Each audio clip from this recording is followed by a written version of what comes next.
We need to understand that childhood is the most important prevention opportunity for all of the problems that we're trying to solve in society, whether it's domestic violence or adult mental health issues or, you name it.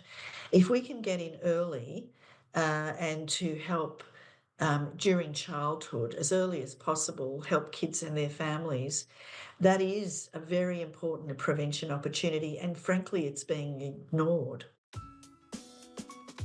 Welcome to the Emerging Minds podcast. Hi everyone, my name is Jackie Lee and you're listening to the Emerging Minds podcast. Before we begin, I'd like to acknowledge the traditional custodians of the land on which this podcast is being recorded, the Kaurna people of the Adelaide Plains, and pay my respects to all Aboriginal and Torres Strait Islander peoples, their ancestors, and elders past, present and emerging from the different First Nations across Australia. I also want to recognise the care and wisdom that our Aboriginal and Torres Strait Islander communities have developed over more than 60,000 years in what my guest Cath Chamberlain referred to as a very long longitudinal study. This episode is part 2 of our special 200th anniversary series, exploring what the future holds for infants and children's mental health in Australia. In our last episode, we looked at some of the key priorities and misconceptions that persist around children's mental health, and we heard from young people and their parents regarding what they wish adults, practitioners, and service providers better understood about their wellbeing needs. In today's episode, we'll continue to explore the systemic shifts and solutions that are needed to improve outcomes for children and families. In our last episode, Gabby, Hallie, and Luke opened up about some of the things that worry them as young people today. I asked Gabby and Luke what adults can do to help them feel more comfortable talking about their feelings and concerns. I think it's really as simple as creating a supportive and safe, non-judgmental environment that can prompt openness for us to talk about our feelings. I think if adults can also role model this behaviour, and it shows that it is really completely okay to be open and honest about our feelings, particularly around areas of concern or things that might scare us. I think just don't judge them. Some people could carry shame because things that they've lived in their life or traumas or, so if a person keeps showing up, being there for them, always caring for them, doesn't treat you like you're just a broken person sort of thing, and makes it easier to talk, treats you like they're almost a friend or there for you, actually cares about you, makes it more personal sort of in a way, because they're there to help you, not just help everyone. Don't just see them for what they've came there for. See them as the whole person, get their whole story, get to understand it. Yeah. The siloed nature of service delivery is a significant barrier to improving outcomes for children and adults. I asked author, podcaster and paediatrician Dr. Billy Garvey and the National Commissioner for Children, Anne Hollonds, how the health, social and community service sectors can better collaborate to support families more holistically.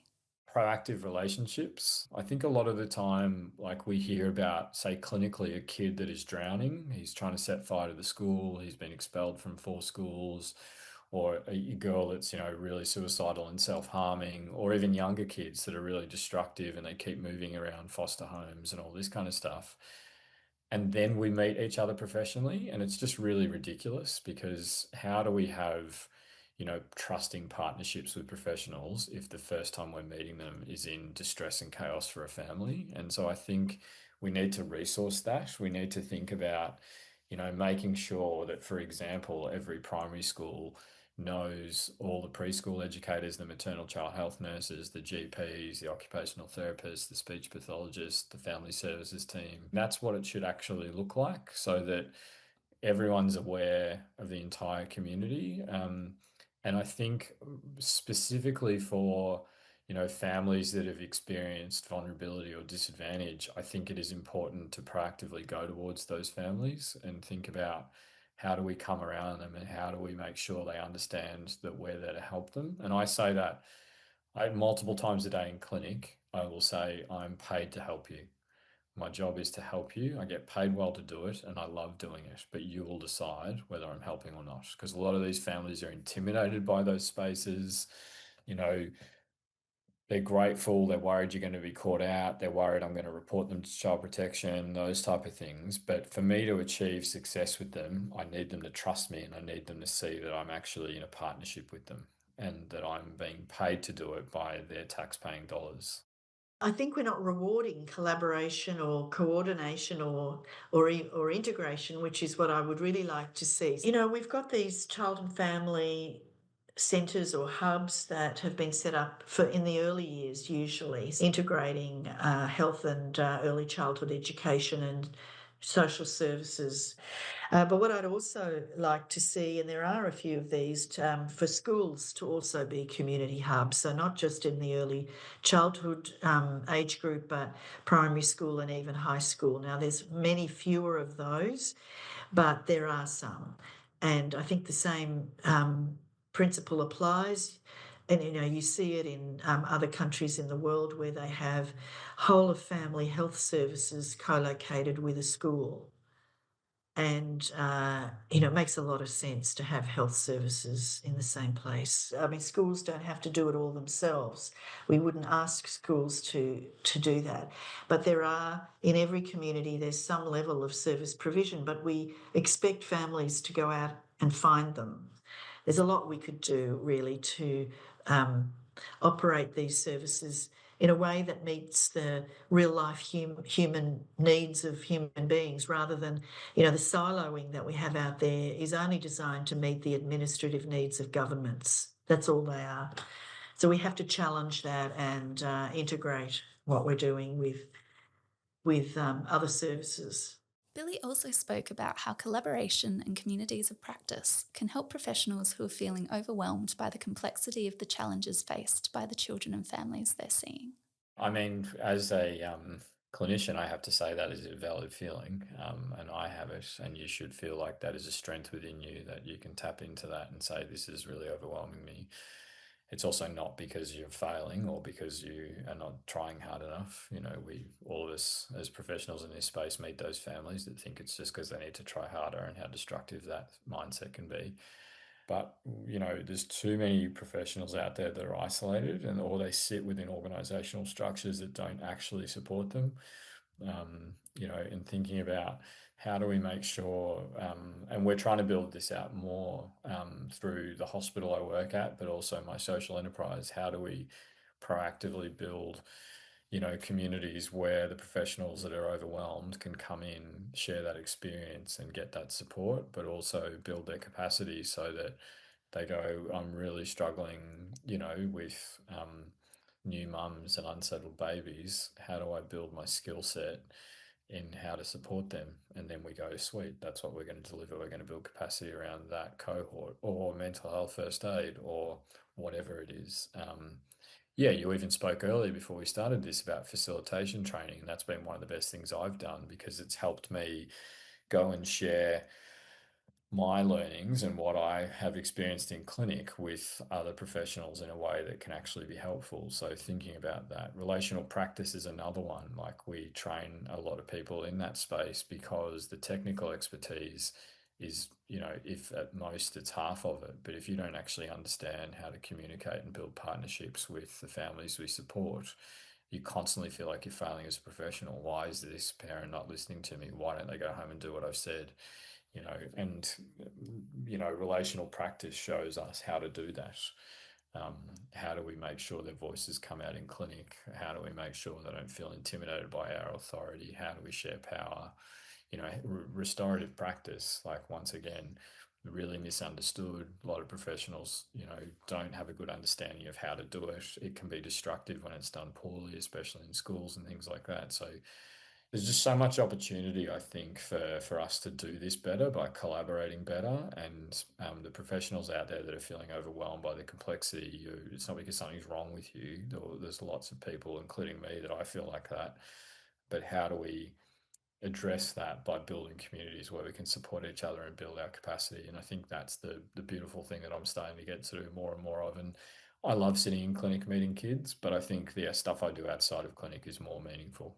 Cath Chamberlain is a Torres woman and the Professor of Indigenous Health at the Melbourne School of Population and Global Health at University of Melbourne. She explained how the Relighting the Fire Sticks project is promoting integration and collaboration among perinatal care services for Aboriginal and Torres Strait Islander parents.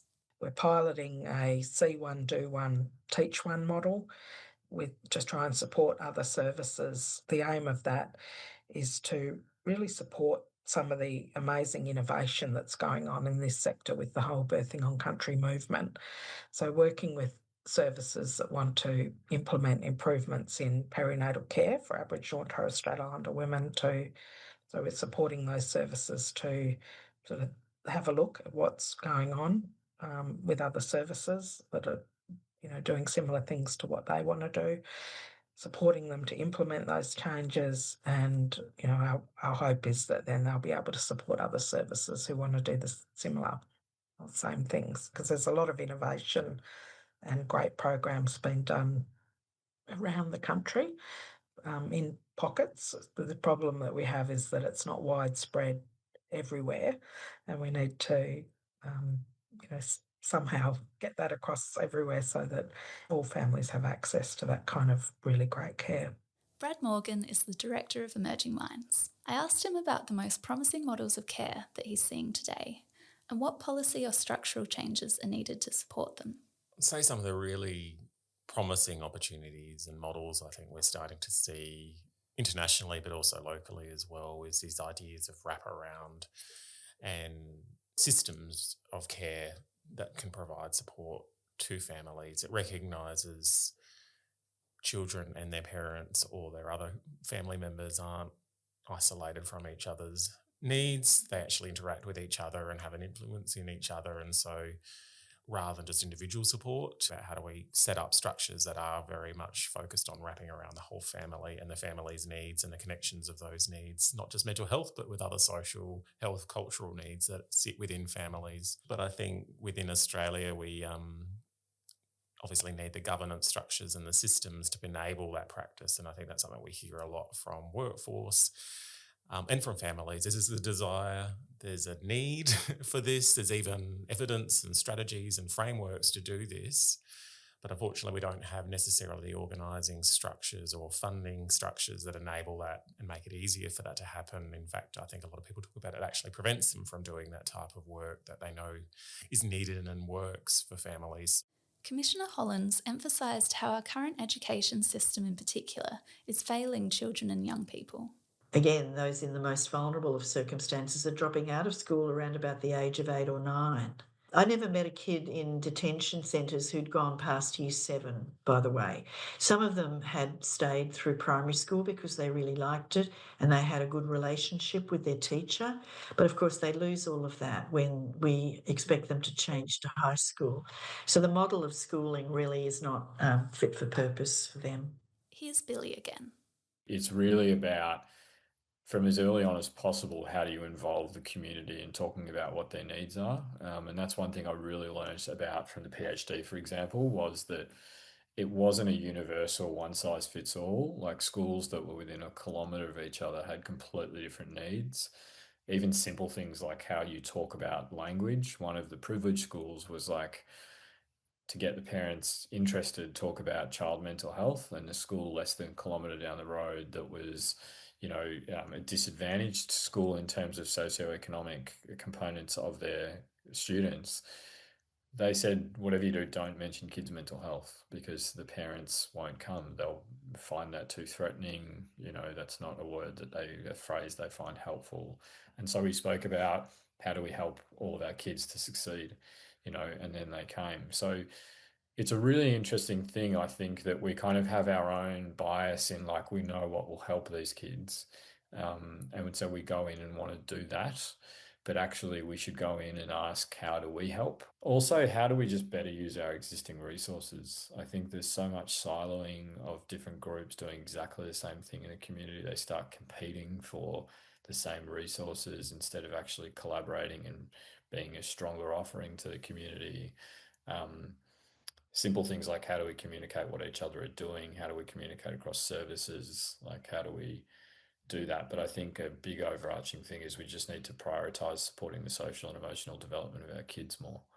Like there's a bunch of professionals that actually have the expertise in that. And it's usually only accessible for the kids that are really, really, really struggling, often that have the finances to access it. And the inverse care law shows us that the communities that have the most money also have the easiest access to, people like me, and other, therapists such as speech pathologists and psychologists and occupational therapists. And those are amazing professionals that kids and communities need to have better access to.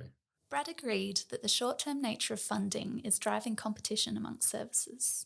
So I don't think the systems are the workforces and the resources we have available need to grow substantially to meet that unmet need. But certainly if we organised the services better, I think we would have a better capacity to grow and support and meet families' needs where they're at, knowing that many of them present with many different needs at the same time, and all services aren't necessarily equipped to navigate those connected issues. So that's really a responsibility of government to be able to look at funding, but also organising those services and frameworks so that it isn't a competition between this service or this service is available to families. It's actually both services are equally important, but we need some way to fund and organise them so that families do get that wraparound support. So I think there is a lot of work to do. We do have some promising steps. I think, having a National Children's Mental Health and Wellbeing Strategy is a really important document for us to be able to lever off of. That's actually describes an intention from government to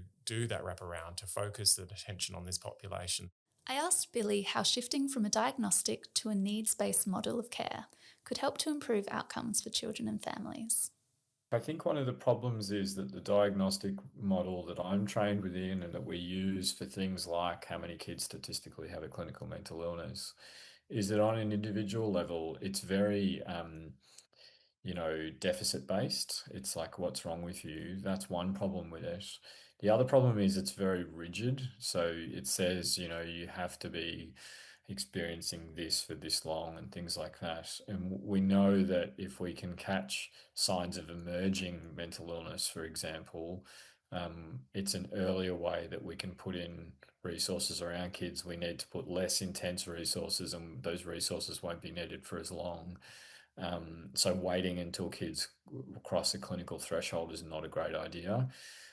We also know that it puts a lot of pressure on families if they find out, well, the only way I'm going to get therapy for my child is if they have a diagnosis of autism, for example. And I think it's a pretty awful way to go through the assessment process if right at the start you're thinking, I really hope, that we get the assessment and support at the end that's based around a diagnosis. And we know that stigma is associated with labels. Early intervention is really evidence-based. The sooner we put evidence-based supports in, the better the outcomes are for these kids.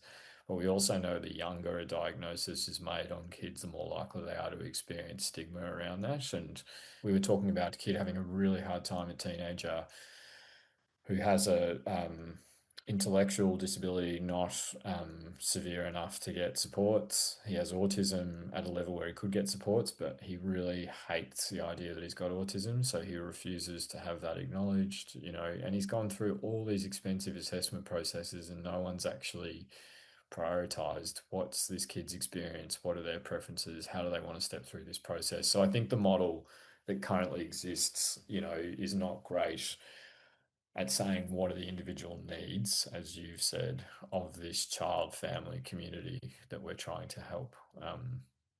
So yeah, I could talk for ages about that, but I definitely agree that we need to shift away from this like label-based, very rigid set of the only way you'll get help is if you meet this criteria. It's sad to hear that story about that young person as well, who has obviously internalized an idea of what being autistic means, and that's quite negative. I know, and we've done that as a culture. We have made this, like, we're getting better at it, but we have, set this idea for people that don't know what they're talking about of what autism is, or what that is. And, the way that we undo that is by genuinely celebrating neurodivergent children for who they are. And, it's a real pet peeve of mine that inclusion is pitched as this kindness, like we're an inclusive school, aren't we great?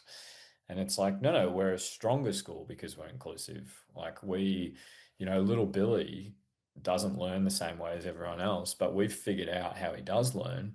We've figured out how he does communicate his needs. We've figured out how he does succeed socially. We've set up an environment that occurs in, and we are stronger because of it. We are and that's why, and my PhD is in this space. I think educators are the most important professionals in our entire community. They should be paid more, supported more, trained more. But the evidence shows us schools that expel kids are worse for the kids that stay, and I remember an educator was like, well, I'll just drop them off at your house then, the kids that are playing up and acting out. And I was like, yeah, well, I probably can't offer that type of help, but, trying to understand what those kids' needs are is the best way we can set them up to succeed. Professor Andrew Whitehouse is the Deputy Director of the Kids Research Institute and the Director of CliniKids. He agreed with the need to reconsider diagnostic thresholds for accessing support. I think in terms of how our systems support kids and families, the biggest thing that our systems need reform in is to support kids and families for who they are, not what diagnosis they have. What we've seen through our education systems around Australia, but also through the National Disability Insurance Scheme, is the sort of gravitation towards diagnosis, that diagnosis is an entry point for providing support. That was not what diagnosis was ever designed to be. Diagnosis is there to help help the parental and the child understanding about the journey they've been on to that point, but also to inform clinical management going forward. It was never designed to be a threshold that if you meet this criteria, then you get support. But for understandable reasons that were once understandable, but now really unforgivable, would have used diagnosis as a gateway, that you get a diagnosis, then off you go to support. But what that's done is driven wait lists, which means that families might need to wait 2-3 years on a wait list before often they receive any kind of meaningful clinical support. What we do know through neuroscience that 2 to 3 year wait list in the context of a 2-year-old child, 3-year-old child, that's half their life, by the time they get to 5. And that so much of our wonderful opportunities to support that child have gone past us. So what I think is the most important thing we can do is to actually treat families and kids in particular for how they come. If a child is developing differently and requires support, irrespective of diagnosis, they need that support. They need it promptly, and they need it through an evidence-based lens. They need evidence-based support at a time that they need it. So I think that's the biggest reform that we can do, is to remove diagnosis from our systems. Diagnosis is an important part of understanding the child and their development. And also ultimately, in the end, for that child and the family to understand themselves. But in the context of early childhood, we need to provide kids support based on who they are, their strengths, their challenges, not on what diagnostic criteria they meet. When I asked Luke how he'd like the adults in his life to support him, he shared how his ADHD led to him being mislabelled and written off at school, and how that impacted his educational outcomes. Like, for example, when I was in school my whole life, I was just labelled as like the trouble kid, Even though I was really smart, I was always really smart in school. I had a very smart brain. I was labelled as the trouble kid, and they'd put me in the corner and just sit me on the computer because they didn't want to deal with me, and I'd play the game and I didn't have to do work. So, instead of doing that, they could have actually had someone like a peer that had ADHD, like I said earlier, to be there to support me and say, come on, look, do it like this, or do you want to try it like this? Sort of things, and believe in me instead of just putting me down and labelling me as the troubled kid, because it's not just the troubled kid. It's like it could have been from the life that I've lived, mum and dad fighting, and I've learnt these behaviours from that. It's like when someone sees potential in you and sticks by you, that changes everything, sort of thing. Do you know what I mean? Instead of them just putting me in the corner, if they had have sat me down and said, no, you should do it like this, just come on, keep doing your work. I could have made it further in school. I only went to year 9, but if someone had sat there and told me, no, stop, you got to listen, you got to do work, stop, didn't label me as a troubled kid, it would have made it easier in school, I think. I asked Billy about the role community spaces play in supporting children and young people's mental health. Like it's an interesting thing, even if we think about spaces like our clinics, our community health centres, our schools, we don't own them, the community owns them.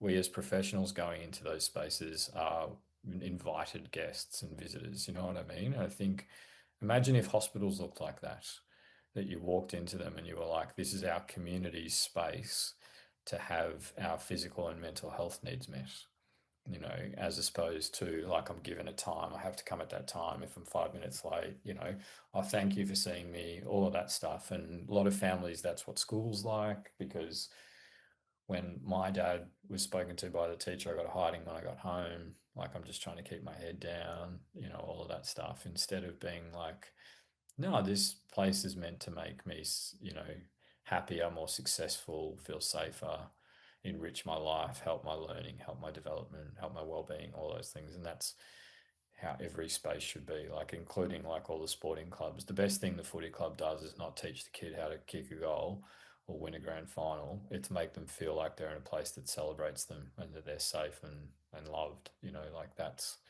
been my experience spending a lot of time in those communities.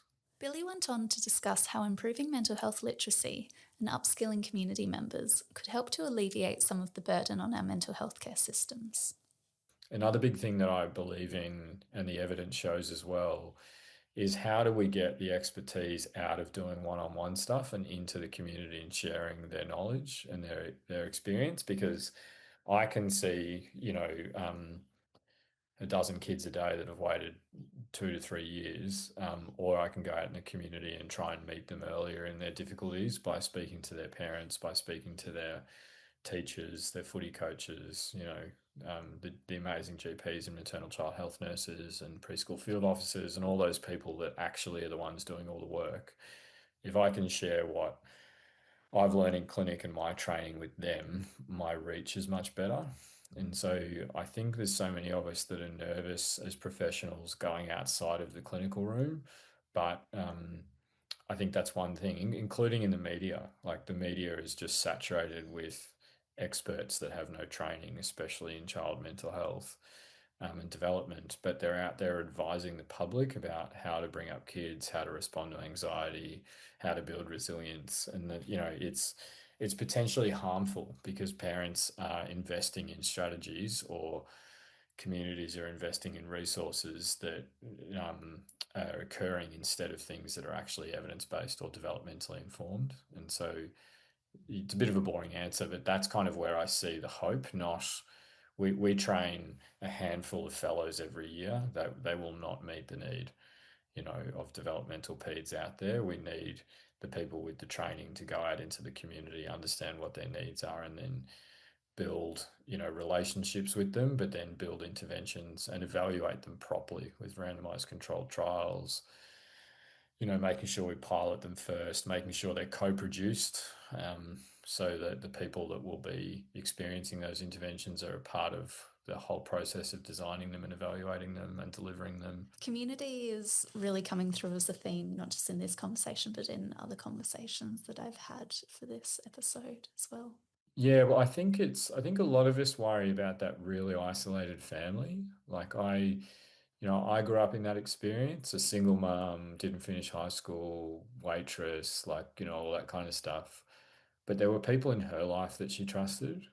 It's just that they didn't really understand mental health. They didn't understand, you know, how to support her and all that stuff. So I think if we can give all of the people in the community that understanding and those skill sets at an appropriate level, then, you know, you can really get to support and help and understanding around even the most isolated families. I often joke that I think hairdressers do more therapeutically than I do, including my own hairdresser. So, you know, and they've got the relational skill set because they've just done it for decades over and over again, hearing stories about that someone's not comfortable telling anyone. And if you gave them the ability to say, this is how you do mental health first aid, this is like when you're beyond your capacity and you need to say, hey, this GP down the road is phenomenal. You know, call up, say that I sent you, say that I'm worried. You know, the hairdresser can tap that clinic on the shoulder and say, hey, I've known Billy for years. He's in a really tough spot. He needs some support. Can you find a gap? Like, That's what our community should actually look like. For everyone that's interacting with people, they actually understand this. The problem is, without getting too much on my soapbox, there's so much snake oil out there. It's like, just buy an ice bath and your anxiety will be gone, or you'll feel, and it's the same. There's so many men, for example, that just exercise a lot but don't actually see a therapist. And it's like, exercise is great for well-being. It's not great for clinical depression if it's not combined with other evidence-based sources, or you've been exercising for a long time and it's not getting better and maybe getting worse. It's not about hitting the gym more then, or beating yourself up more when you don't. It's about, how do I actually reach out and get some of the support from the professionals that have that skill set? Yeah, it's making me think of that analogy, it takes a village to raise a child. It's making me think of what a traditional village used to be like. Yeah, and it also, the similar quote to that is that, the kid that doesn't feel the village's warmth will burn it down. And you look at the kids that are, in the community around Australia now, and everyone's saying, well, they need tougher consequences for their antisocial behaviour. They need to be criminally charged for what they're doing and all that stuff. We know juvenile reoffending rates are really high. Putting them into juvenile detention centres does nothing to help them. And also, these kids sent up hundreds of flares for years and years saying that they were struggling. I meet them as toddlers. And if we don't realise the kid that is struggling to socialise pro-socially in kinder or early primary school is at really high risk for antisocial behaviour as a teenager, if we don't catch them then and give them that skill set, modify the environment, all that stuff, then our entire community is at risk. And punitive consequences is not what the answer is. It's about, bringing those kids into that village and saying, we're going to figure this out together. Billy's reflection echoes the findings of the Australian Human Rights Commission's Help Way Earlier report, which we discussed in part 1 of this series. The report found that crime committed by children is a symptom of social disadvantage, and that policy responses need to focus on ensuring children's basic needs are met. You can find a link to the report in our show notes. Connection and a sense of belonging are essential for everyone's mental health, but they're particularly integral to Aboriginal and Torres Strait Islander people's social and emotional well-being. I asked Cath how she'd like to see governments and services leverage community as a protective factor to support First Nations families. One of the things that we'd really love to see is just real practical, genuine commitment to self-determination for Aboriginal and Torres Strait Islander people in driving the changes that communities really want to see. So like we talked about, the importance that you can't do things to, the people involved and affected by the services need to really have a proper say in how these services are designed. It includes things like birthing on country and other community-controlled led family support programs that are out there, and there's a lot of fantastic ones. And other support like, we've talked about having culturally and safe trauma-informed mainstream perinatal care services, so we're not re-traumatising people. There's a lot of great things like the Connected Beginnings program that connects up different community services to support families. Having the early childcare is fantastic, and affordable housing and basic income we need more of. And I think a huge gap at the moment that really needs to be addressed is the psychological support for those that need it. I know we talked about there being lots of different support that parents need, but psychological support is really important still. And the trouble that families are having in accessing mental health services is really a crisis at the moment. There needs to be a serious look at that. Kind of investing, in parents' mental health is investing in the whole family's health. So we really need to be able to provide that care, but people just can't access it. It's the waiting lists are huge and the costs are high. This I think will be really important for our communities and generating a whole lot of really new, innovative approaches that would benefit outside of our communities as well. So, we've discussed how more integrated services, collaboration between professionals, upskilling communities, and a shift away from diagnostic thresholds can all improve mental health and wellbeing outcomes for children and families. I asked Cath and Commissioner Hollonds what actions we need to take now to achieve these outcomes. The first thing and most important thing is really listening to and supporting community-led solutions in line with the priority reforms. So the Closing the Gap priority reforms, it doesn't all need to be done by community organisations and in community organisations, but it's really important that all services and organisations are involved and that the decisions are driven by communities and community organisations, which of course would have been a lot easier if we had a voice to Parliament. That was the whole aim of that. So we were all really disappointed that, that opportunity's been lost, but now we need to find other ways to really make sure that we can have the intent of that realised. We have a national child mental health strategy. So first of all, we can scale evidence-based approaches by implementing that strategy. But I guess I'd also just simply say that we need to understand that childhood is the most important prevention opportunity for all of the problems that we're trying to solve in society, whether it's domestic violence or adult mental health issues or, you name it. If we can get in early and to help during childhood, as early as possible, help kids and their families, that is a very important prevention opportunity, and frankly, it's being ignored. So it's not just about, we need more mental health professionals, absolutely, and we need more of them who are trained to provide support for children, because there's minuscule numbers of psychologists and psychiatrists trained to do that. That's important, but we also need to address those basic structural inadequacies in society that are causing the harms and the vulnerabilities that add to the load that of mental health issues that are out there, and that I think requires a bit of societal mind shift from seeing mental health issues as just an individual thing, like an individual has mental health concerns or problems, to seeing that there are structural and systemic factors that contribute, and that we have a broader responsibility to address those factors. Commissioner Hollonds went on to describe another barrier to acting on the evidence we have around what supports children and families' wellbeing. For Helpway earlier, we did a small project that informed that report, where we analysed 12 years' worth of royal commissions and inquiries that were focused on child protection and youth justice. And we found over 3,000 recommendations that were, many of which were repeated over that 12-year period in 61 reports. So that's quite an important finding. It really sort of highlights that our problem is not that we don't know what to do. The problem is that we're not acting on what we know.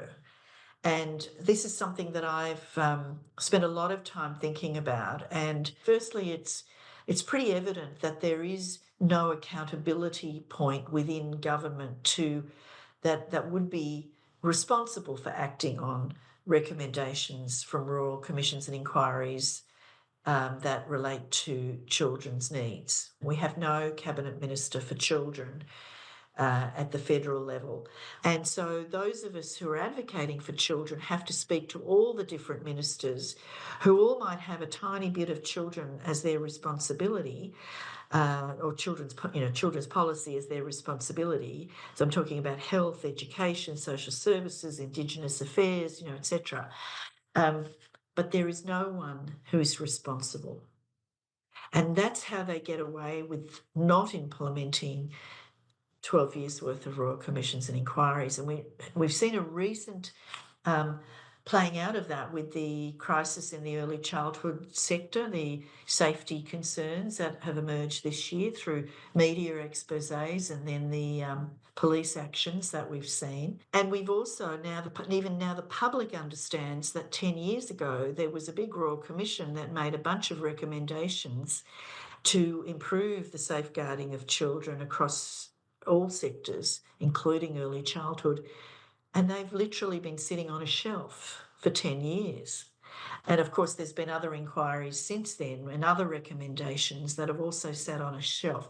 So now, as a result of that crisis, it's kind of been revealed, you know, the answer to the question, what does it take to get action on the evidence?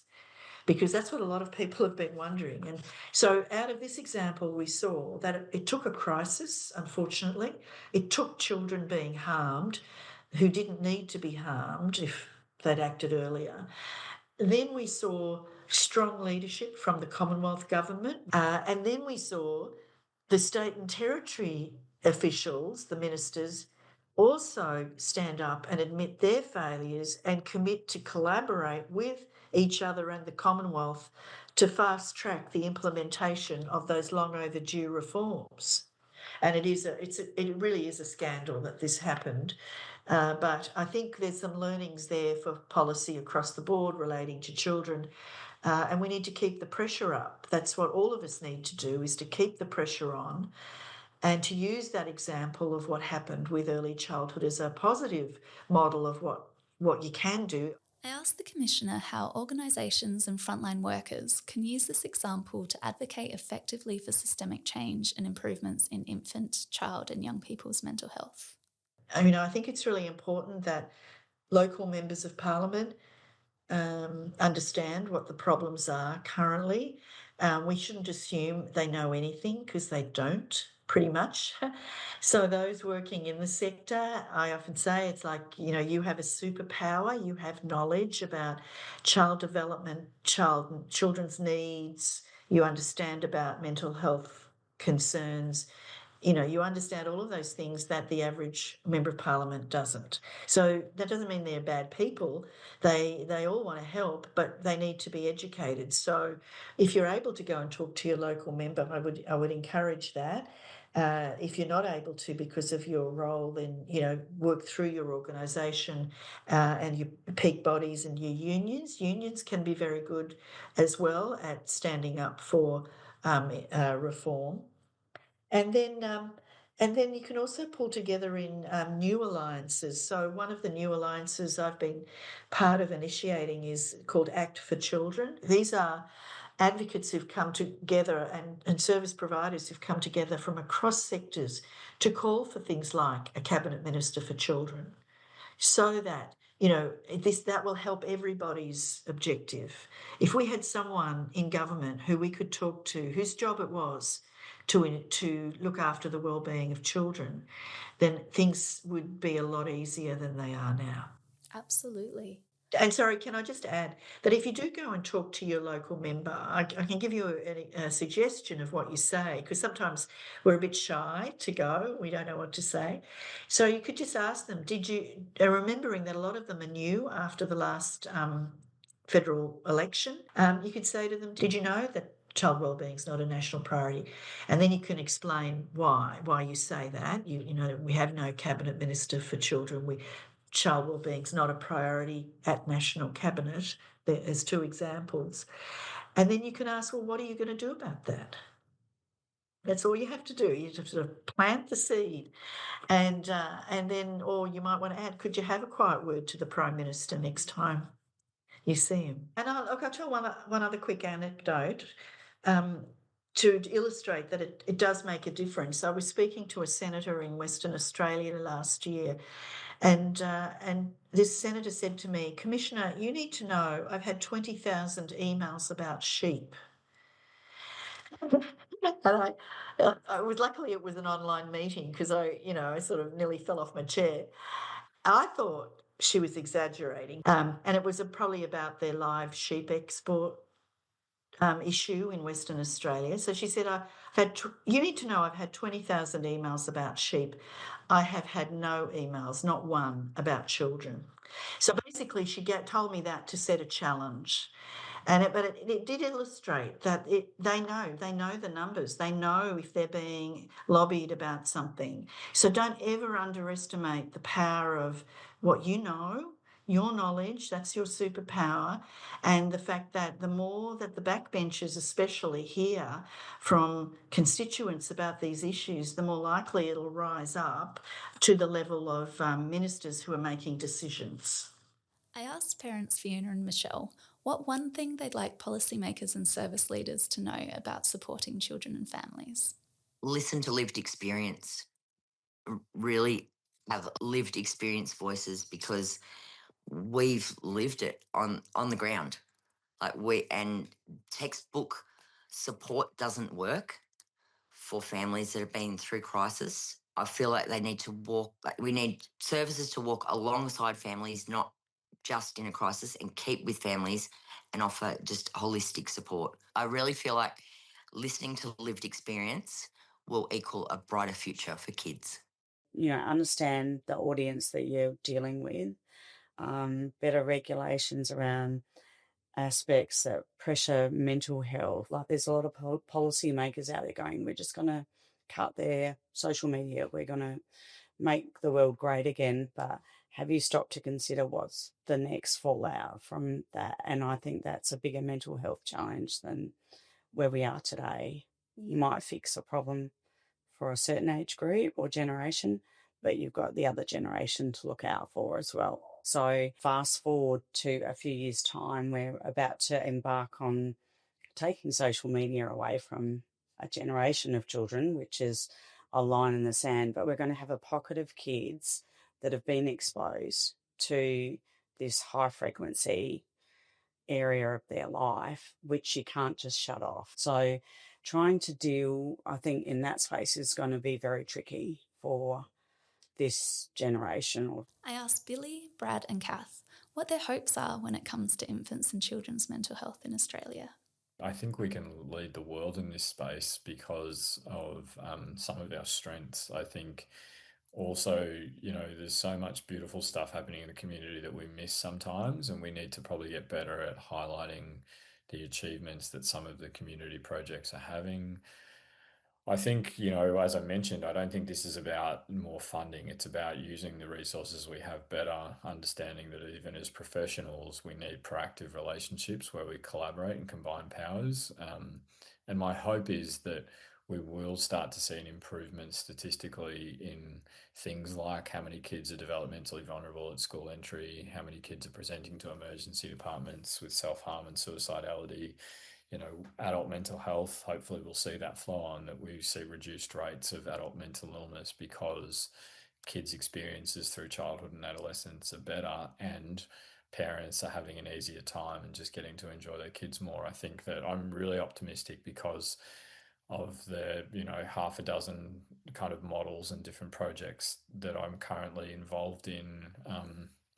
I'm seeing so much beautiful success in that and positive feedback about it that I think if we can keep going with those things and keep finding the energy to put into them, but also evaluate them, refine them, iteratively learn how we can do better with them, then that's amazing. And I always feel really privileged to have the opportunity to get to do the stuff that I do, including having this conversation. It's really amazing. And yeah, I just hope that it gets to those families out there and changes the trajectory of those kids that they're supporting. Well, the biggest hope I have is that we are able to support any child, no matter where they live, to have access, and their families to have access to the resources and supports they need for their mental health, which is positive, good mental health, but also when things happen or when they're struggling, is that those supports are there. And at the moment, depends on where you live, determines whether you have access to some of those things. So that would be an important goal. That I think alongside of that is recognising what children and families need as well, is finding places for connection in their communities and addressing some of those issues which we know are getting in the way of that for a lot of people and children and families. And so I guess within infant and child and adolescent family mental health, we know that the quality of those relationships that children have are really what shape their mental health now and into the future. And so finding and protecting that, I think, is going to be a really important part of the work as well moving forward.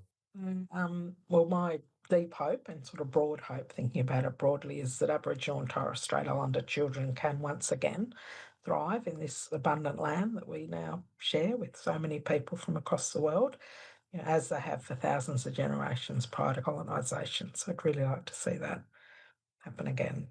And finally, what message do Gabby, Hallie and Luke have for other kids and young people who might be having a tough time right now?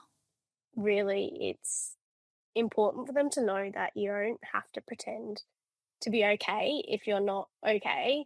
It is really crucial for you to share how you're feeling with people that you trust, because you're never alone. If you're having a tough time, you should know that it's okay to ask for help, and you have the strength to seek help. And of course, a reminder to always be kind to yourself. I think everything will always get better. Like, whatever happens, the world isn't going to stop spinning. Like, there's always going to be some form of help that you can get. And, like, if you're having a bad time, just ask, like, let someone know, because there's someone there for you. And it's, like, not embarrassing to talk about your problems, so you shouldn't be afraid to.